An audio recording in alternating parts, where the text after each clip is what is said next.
Thank you, Mr. Speaker and members. I rise today in support of ACA 5 and commend my colleague from San Diego for taking on yet another righteous fight. As millions of people continue to protest the murder of George Floyd and the centuries of oppression and racism that led to the last 8 minutes and 43 seconds of his life, it is past time to admit that racism has infected every system of this nation.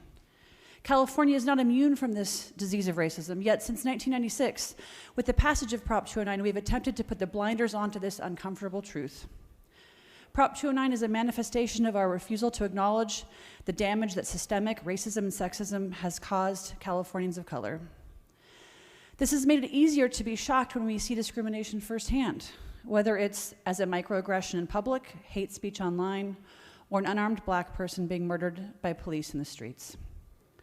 The first step to curing the deeply rooted disease of racism is by diagnosing it and rejecting faulty treatments like Prop 209 that promise results such as colorblind California does not see race.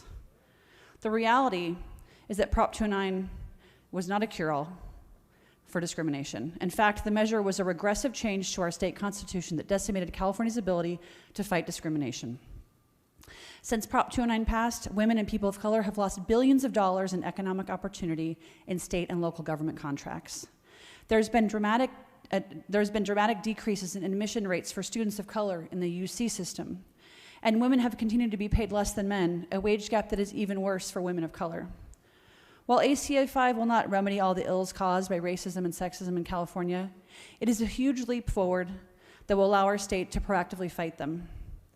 This will include race-conscious programs that meet the needs of every community by taking into account the full breadth of people's experiences, which are shaped by the systemic racism and sexism that prevents equal opportunity. Repealing Prop 209 is not about setting quotas. It's about creating opportunity for all. That starts with recognizing the barriers systemic racism and sexism create, supporting programs that help people overcome these obstacles, and working to permanently dismantle them. We cannot have collective success without shared opportunity, and ACA 5 is a necessary and long overdue step in that direction.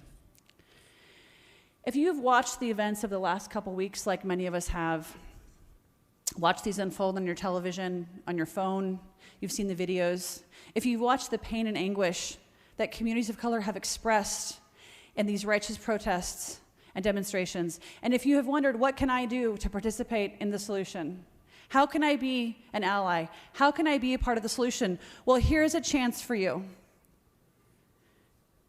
I'm proud to be a co-author of this important measure, and I respectfully ask for an aye vote.